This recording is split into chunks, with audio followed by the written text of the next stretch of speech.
What are you doing? Me? Nothing. Just looking at some pumpkins, actually. Got some ash on top of them. Looks like some sort of debris. Still absolute market-leading visuals with God of War on the PlayStation 5. But we're not going to look at the main game. We've got some DLC free that was available December 2023. That's why I keep thinking it came out last year, right at the back end of 2023. I am, of course, CouchCoop, and I reviewed God of War base game on week of launch. I say week of launch. Month of launch. Reviewed it, liked it. That campaign annoyed me a little bit with all of its complicated puzzles. You don't know what you're supposed to be throwing your axe at next. Well, here's the good news. Valhalla's got none of that, and it's got roguelike elements, switches things out. It's a vertical slice when it comes to enemy variety and mini bosses. Kind of perfect for me. This is all in the game's performance mode. I don't quite bode too well with the quality on Ragnarök with a base level PlayStation. I imagine the pros run it great. You're best off with performance. What with all that heavy combat is a bit of a shame, because the game is one of the more attractive on the entire system. I'm currently playing Black Myth Wulong. It's due on the channel very soon. That has one of the best quality modes for a third-person action ARPG I've ever seen.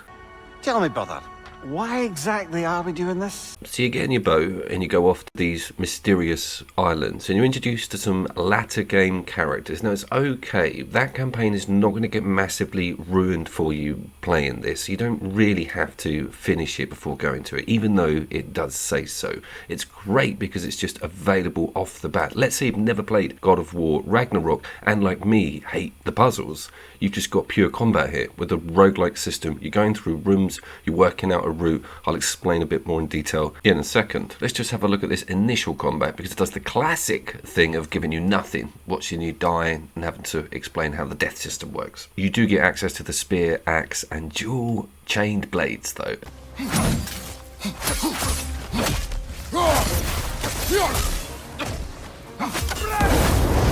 But there's nothing on L1. You're like, what's going on here? Sooner or later, you will cop it, wake up again. And then you get the classic decision on what loadout to take. It gives you all of the cosmetic choice and differences in shield, and also immediate access to the chain blades and ice axe as mentioned. But you get to choose which one you want to perk, and you also get to switch out your rage clicking sticks mode. So there is an initial loadout requirement system. This is a bit like the hub area you would see in any other roguelike indie games. Pretty cool, works very well.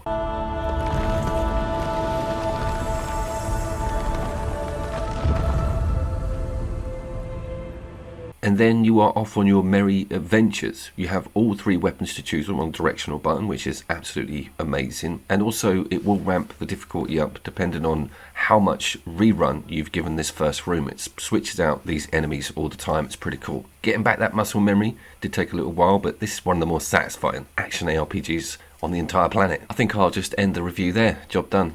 A general who won Ragnarök and won it trying to save lives. Not now.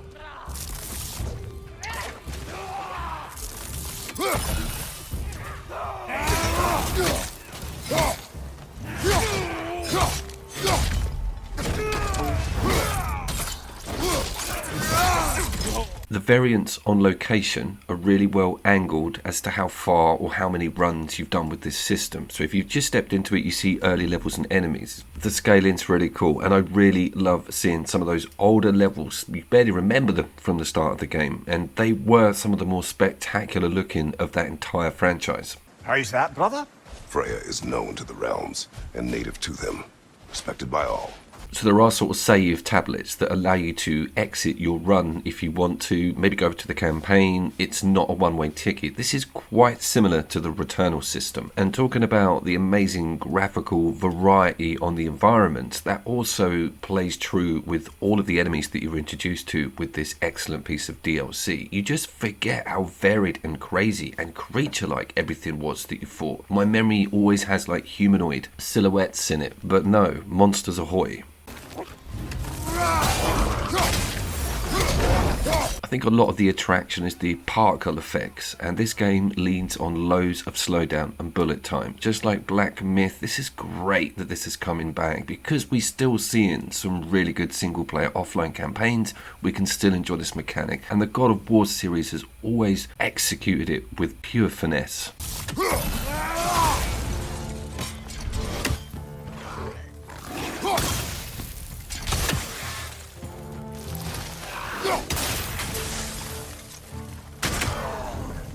I feel that's also true of the Blight system, both you delivering frost damage onto something, or whether it's yourself being on fire, having some poison all over you. The whole thing feels expensive. I think you guys know what I mean by that. You feel lucky to be a Sony owner. It's on PC as well. Just leave it.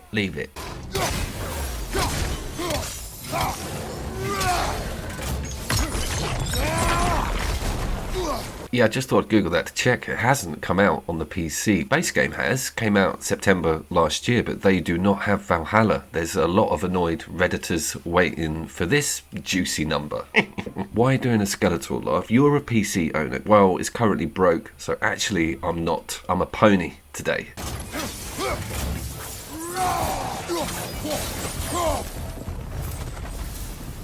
Can you inform us why you're covering a piece of DLC that came out well over a year ago? Well, it's actually sat on Extra. This is a perfect time, A, to try out Ragnarok, and B, to have a look at Valhalla, because remember, you don't need to do that campaign. And back to that vertical slice, this is a little bit like an RTS with the skirmish mode. You can just get to see it all and beat loads of people up and not have to worry about throwing a single axe at something that may or may not be a workable cog.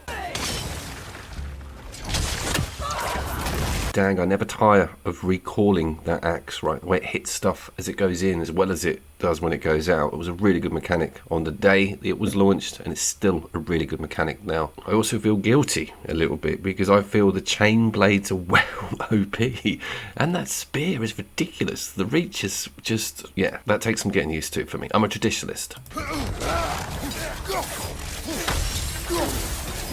But some enemies will have that Blight resist on their health bar, and you will be forced to switch out weapons to work that down before being able to deal massive damage. I did want to talk about how the progression system works and how some people may see spoilers in some of the mid-tier bosses that they encounter if you do quite a good run and get quite far. It then indicates the doors with symbols so that you can take a particular route and get back to where you died. It could do with a little mini-map of squares, you know, like on other roguelikes that show where the boss is, you know, where treasure is, so you can go through your doors and sort of work through the entire map systematically.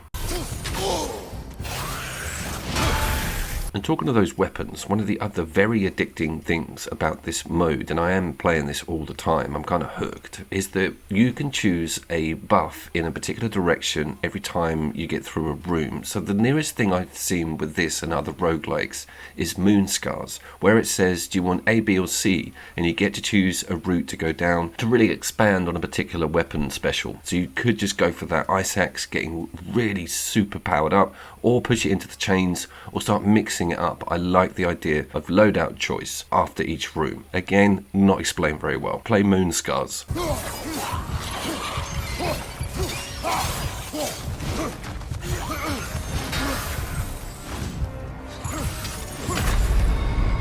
Schedule-wise, next video is going to be that secret Generations WRC split screen mode that I managed to find by pure chance. They don't bother advertising about or telling anyone about. That will be followed up with Black Myth Wukong, and I'm doing a large video on the best of the Ark Ascended maps. We've got all of the good ones. The Center, we haven't got Ragnarok, but we've got Extinction, and we've got the Islander Classic, Aberration. There's a lot of choice there. Some of them are a lot better than others. Some of them run a lot better than others in split screen as well. So I have been couch scooping. I will see you down there.